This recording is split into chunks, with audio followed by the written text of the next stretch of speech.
Hello, yes, great to see you all. No, I won't be taking any questions today, Fred. No, John will answer them afterwards. You have to hold fire. Yes, yeah, I know. Anyway, hello, folks. Thank you for turning up for this press conference today.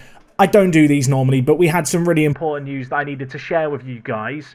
And that is the fact that no one's following me on Twitter, apparently, out of all you press people here, and apparently some of the people at home as well. It's at WorkTheSpace. So yeah, if you have Twitter, go follow me there. Cool.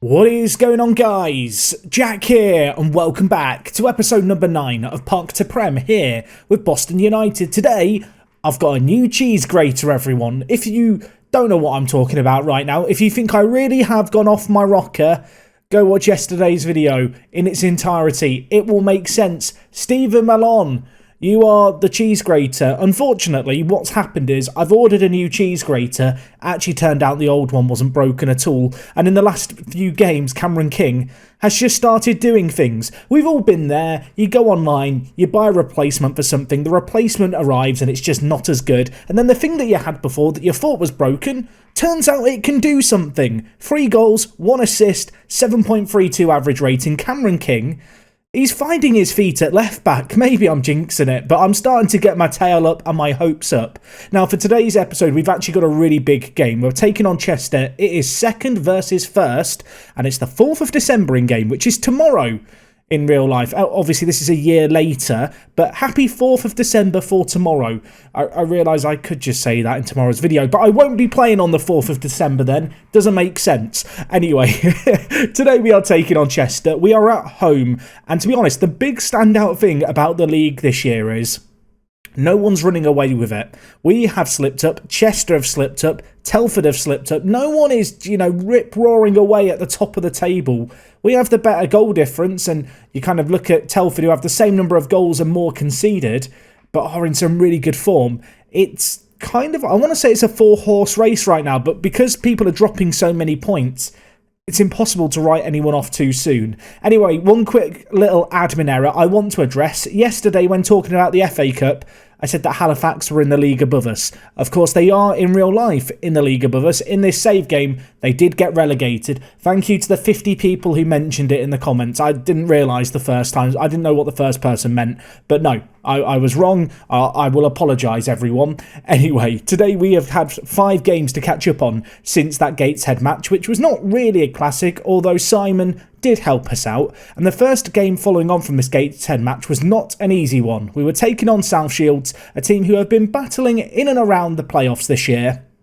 And it was a bit of a ding-dong affair, dare I say. Trading blows early on. The later rounds, though, scored in our favour. Saxon Airlie replied after Sheriff scored for them. It was 1-1 fairly early on. They then got another goal ahead, Gilchrist. And at this point, having pegged them back and seen them taking the lead once, I knew that we needed to do it again, and I wasn't sure if we were going to be able to. But Cameron King, defying all expectations, got his first goal in this little run of games in the 27th minute. And then just before half-time, Jordan Burrow got a goal to make it 3-2, which definitely made my half-time team talk that little bit easier. And later on in the game, early on in the second half, Cameron King grabbed his second of the game. Didn't get a hat-trick, but it did finish 4-2. And a good little result, all things considering. Great to see Burrow continue on with his goal-scoring form. During yesterday's video in the comments, the top-rated comment was saying that I should nickname Jordan Burrow to, like, Aldi, because we have Lidl up front. They're supermarket chains in England, to explain the joke, for those of you who might not be aware. But I like the name Jordan Burrow. Aldi doesn't have the same pun potential. Aldi can't get us out of a hole. Jordan Burrow can burrow out of a hole. Look, it works. It works. He's not changing. Jordan, you're fine as you are. Don't you fret. Ignore the comment section. Anyway, the next game we had was against Kettering. A 3-0 win in this one. Really, really convincing performance. Great to see 2 centre-backs getting on the score sheet. Not so great news. Kwanzaa is suspended today. He wasn't available for the game against Gateshead previously. I think he has the best average rating in our team, so the fact that he keeps missing all the live comms when it's all the big matches, it's a little bit of a disappointment. Gerald, can you not get injured, not get tired, not get suspended anymore? Obviously, that's quite a long list of things not to do. And well, another thing not to do is lose the next two. But we managed to do that quite convincingly. The first of which was against Hereford. And in this game, we took the lead. Cameron King, what a man. He got another goal. He was in some quite good form, it turns out, in this run of games. Unfortunately, they scored right before half-time against the run of play. And I feel like that inspired Hereford. I feel like we could have scored a few more before that. We could have killed all the hope that they had. That goal inspired them, and in the second half they played much better. They scored through Leo Chambers in the 83rd minute to make it 2-1 to Hereford. And as we went on the attack and we went and chased, Grimes for them committed a professional foul in the last minute, which meant that we couldn't score, finished 2-1. So disappointing, not quite as disappointing as the next game against Kidderminster, who are a team that I've never really had an opinion on. Kidderminster, fairly inoffensive. Since I got rejected by them, I think we've lost to them every single time, including this game in the FA Trophy. I'm not going to show the highlights for it because I'm just still bitter, but it was not a 3-0. It wasn't a 3-0. I mean, the XG chart says that we had the better chances. That doesn't really matter, does it, when you don't score? Yeah, a bad day in the office. We did rotate the team a little bit, though. You'll notice some familiar faces in there, including the new cheese grater, who just wasn't living up to Cameron King's potential. So going into this most recent game against Brackley, desperately wanted a win. We needed a win. We got a win, and it was pretty convincing, albeit through a flurry of goals in the second half. Quansah again, Liddell and Burrow getting on the score sheet. You might have noticed in this recent run of games, Liddell's been a little bit quiet. Does that work? No, move on. He's not done a great deal in the last few games. I feel like he blows really hot, and then he blows really cold. And there isn't really a middle ground with him. I mean, if we just look at his recent form, there are games where he scores a fair few, and then there are games where he just goes missing. And that is a little bit of a concern. We have Burrow, obviously, which helps out massively, but there are some games where I just need Liddell to show his quality, because, at least in the eyes of our assistants, and indeed myself, he is by far and away our best little striker. Anyway, Fraser Preston is also rated very, very highly. He's currently a bit grumpy and is considering a move. I'm not going to stand in his way. He may be a player who departs next month. We're actually yet to sell a player at the club. Could he be the first? Well, we have a new cheese grater. This is the old cheese grater at this point. I feel like I'm just going to start referring to left wingers as cheese graters from now on, and just not acknowledge the origin of it at all, so any new viewers are going to be really, really confused. In terms of the actual team itself, I have made a bit of a bold call in a few recent games. Sam York has been dropped. He's been blooming awful, everyone. A 6.65 average rating in all competitions, or rather, in all the league games. In all competitions, is it better or worse? It's marginally better. Actually, no, it is the exact same. I was correct. Wait, we're on Mamma Mia now. Go back to York, Jack. Mamma Mia, York, they're similar. Close enough, isn't it? 6.65, 6.68. Mamma Mia has been his replacement, though. And Mamma Mia is a weird one, because he's actually a pretty good deep line playmaker for this level. He just doesn't have the same peaks that Sam York has. We've given him some opportunities. A fair few of those have come on off the bench. And I want to give him a little run of games just to take York out the first team. Hopefully, make him realise his recent form hasn't been good enough. I have done all the typical kind of football managery things of criticising Sam York. But sometimes you've got to just remove the player from the first team and hope that that's going to inspire some improvement.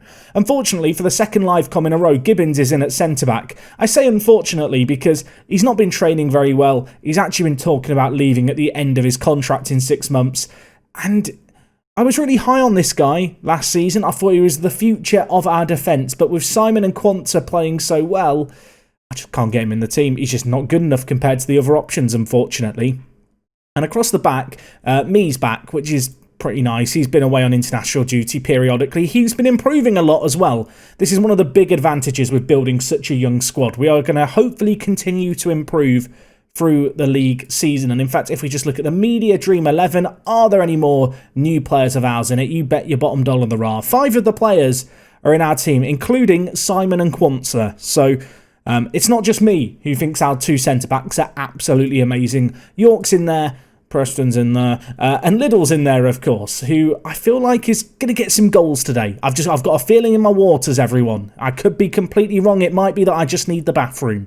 Anyway, Chester have a few injuries of their own. They've got 3. Their pre-season billing, if we just have a quick peek at it, was 6th place. So they are defying the expectations at the moment. If they beat us here, they can pull quite far ahead at the top of the table. For us, It's about getting a win here. And of course, we are quickly approaching the halfway point in the season. It is now December, and after a slightly quieter November, because we're not really in any cup competitions, the fixture congestion is going to start to pile up just that little bit over the course of the next couple of months. And we have got some tricky games. So hopefully we're going to be able to avoid injuries here, put in a good performance, get a win in a live com as well. We've had 3 episodes prior to this one this season. In only one of those have we actually won, and it was the opening game of the season. Of course, with these live coms, we are doing the harder games, so naturally I tend to not win as many of these live com matches that you see as compared to the Brackley Town matches where we're taking on Brackley, who, no disrespect to Brackley, they're just not very good.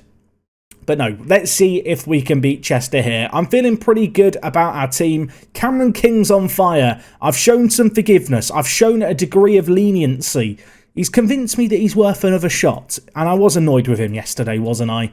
I feel like I was a bit emotional in the moment. The moment's gone. I have mentally kind of rejuvenated myself, reached enlightenment, and we're back here to go top of the table. That's the aim. Anyway, back 4, besides obviously Gibbons coming in, is full strength. Duxbury's form has been a bit wobbly. I don't have a great backup left back. That might be one area to look at come January. Although Duxbury has a lot of assists, just defensively. There's been a few questions asked of him, I suppose. Which is maybe harsh, but I think he has 7 or 8 assists, but his average ratings are really low because defensively he just makes lots of mistakes. Anyway, inside the first half an hour, we've only had one chance. It was a little volley over the crossbar. We have been in complete control of this match in the very early stages. They have had one shot. It wasn't even on target. Hawkridge coming down this right-hand side. Of course, one of the few survivors of last season. He is dispossessed, but it goes to Early. Now with King to Burrow. King, give it to King. This is your redemption arc, King. Burrow, penalty? Not given. It looked like it could have been Doe. And now it's cleared away. Wilson to Seaman. Don't make a joke, Jack. Don't do it. Can we stop them penetrating the middle here? Nice tackle, of course. The new centre mids, Early and Mamma Mia, playing together. No Sammy York in the team, which is a rarity. Lovely give and go by Burrow. Can he finish it? Of course he blooming can. Goal number 16. The fans are loving it. There are actually fans to celebrate in front of this season. And, well, that is 16 goals for this season. He has already surpassed last season's tally. And Liddell's header there is inch perfect. A world-class headed through ball. We find the back of the net. We've been by far and away the better team here. You would not know that Chester are currently top of the league based on what we've seen in this game. The key thing for us is here, let's take some of these opportunities. Let's keep this going. You can see if results stay as they are currently, Southport will move up to second ahead of Chester on goal difference as well. So Chester are going to want to fight back here. I'm going to tell the players that I'm very happy. This is not something I would have done in previous Football Managers, but I feel like this year in Football Manager, you're allowed to be a lot more happy with your team performances. I've not noticed complacency kind of come in the same way. I feel like you can address that with the little shouts. Last year, probably tell the players I'm far from pleased after that performance, but they wouldn't react as well as just praising them. So I'm trying to be a happier person this year. You know, 2021, new year, new me. Hawkridge tries to pull it back, doesn't find anyone. Gibbons wins a header. Early to Hawkridge. Should finish this. Can he finish this? No is the answer. The man with the most assists in the team, but I think only 1 goal all season, is Hawkridge at right mid. He is the best provider in the world, but there are some moments where we need a moment of quality, and he doesn't have it. And I was really hoping he was going to score the free kick there to shut me up. Unfortunately, Gray is going to clutch hold of it, and it is lumped clear. Was that the highlight? Surely the free kick was the highlight. Football Manager, are you wasting my time with a silly, pointless highlight, or is there more to this tale? Is there more? I want to believe there could be. Davey with it, lumps it clear. Duxbury's there. Don't give it back to the keeper. We know what happens when he tries to play it back to the keeper in that kind of situation. Ball dinked over. Gibbons wins it again. Now with Barres. They are just lumping the ball forward here, Chester. Let's try and do something nice with it. Hawkridge, where are you going, friend? He cuts inside. Tries to pick out Cameron King. Lovely ball through. Please square it, Cameron. Oh, my word. We've reinvented him. He's found his form. He's found his groove. Liddell's found the back of the net. I said that would happen. Call me Mystic Meg. I just can't believe that Cameron King's done something quite good out on the left-hand side. Maybe he was a left winger after all. Takes it round the defender, whips it in on the deck. Liddell tucks it into the bottom corner. 2-0 Boston. I mean, can I start singing we're top of the league? Am I allowed to do that? Let's make some changes here. We've had a really good performance higher up the pitch. Mamma Mia's been poor. You know what? Sam York, on off the bench you come, mate. The new cheese grater, not getting any use today either, sadly. Although we will bring in Galliani. I think I'm going to bring him in for Hawkridge, actually. Galliani is the young Italian who is a really, really quick right back and right mid. Not very good defensively for a right back, but he's quite a nice backup winger / right back option, especially when we're only having 5 players on the bench. He's not actually played a great deal. So let's give him some time here. He's very, very quick. That's kind of all he can do. He can run. That's what my scouts told me. Anyway, not a lot happening in this game. Maybe one late highlight here. Gibbons can't quite get there. Galliani, look at him run. Just what we've talked about. Now with York. Back to Galliani. Cameron King's at the back post. He's there. He's there. Nods it down to Liddell. Oh my word. Cameron King, you are forgiven. You are forgiven. I mean, Liddell's bowing to him. Hail to the king. Long may he reign. Oh, 3-0. What a great performance. I was talking about the curse of the live com this year. Against the big teams, I feel like we've had games perhaps we could have won. Maybe we just didn't turn up in them. It's nice to sit down in front of my microphone, talk over a match against one of the big dogs and spank them. We have absolutely destroyed them in this game. Let's not lose the clean sheet. Well, we've lost the clean. It's fallen in on the floor. I don't know. Where is it? I can't find it. Simon can't either. Simon's distraught about that. I mean, they've done literally nothing all year, and to lose that feels sad. I mean, Simon has just stood still. McKay tucks it away. I mean, they can't come back now, can they, Football Manager? Let's not do that right now. There's 20 minutes left. They still need 2. It's fine, Jack. You don't need to worry. I'm more thinking about can Liddell get a hat-trick, but it feels a tad unlikely with 10 seconds left. Although York to Burrow, give it to Liddell. It's not great. Wilson's coming through, not like this. Great save by me. Tucks it round the post. The ball lumped over. I think it was Gibbons' man on that occasion who was free. Both centre-backs having a bit of a daydream as the game's gone on. Perhaps a bit of complacency slipping in late. Burrow's bringing it forward here, but surely there is not time for a goal. Well, we've played an extra 30 seconds. I want to go home, referee. I've only got 5 minutes left on my parking in the car park. Can we wrap up this match, please? Burrow tries to whip it in. Glendon is going to just lump it out. Surely that is that. It's not quite the emphatic 3-0 that it could have been. But ultimately, I think I have to be pretty happy with a 3-1 performance against the team who are top. They're not in the best of form, but neither have we, really. We've been quite hit and miss over the last 5 games since you were last here. This was a really dominant display, though, and great to see us just looking solid in the midfield for once, actually. The midfield putting some really good performances. Cameron King, I'm sorry. I was wrong, everyone. You can see there, Southport slipped up, did they? Wow. Where are you? I thought they were winning, but I guess they were... well, yeah, they were winning. They haven't lost. They've ended up drawing 1-1. Who else has played? Southport and Darlington? Southport, where are you? If I wiggle the mouse, they'll appear.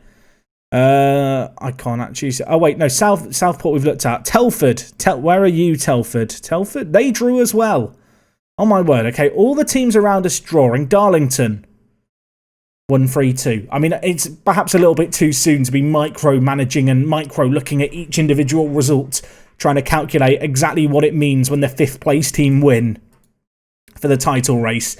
There's still a lot of football left to be played, but that is a great little result for the 20th game of the season, and one that hopefully is going to set the tone for what is a little bit of a tricky month.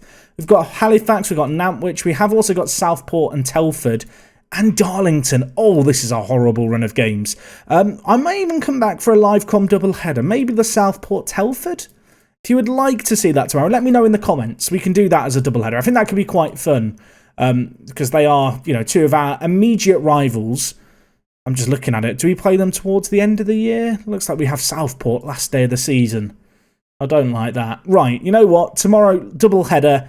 2 big games. Let's get some results there. Let's pull ahead at the top of the table. Let's become that team that I was saying at the start of today's episode don't exist, that run away with the title.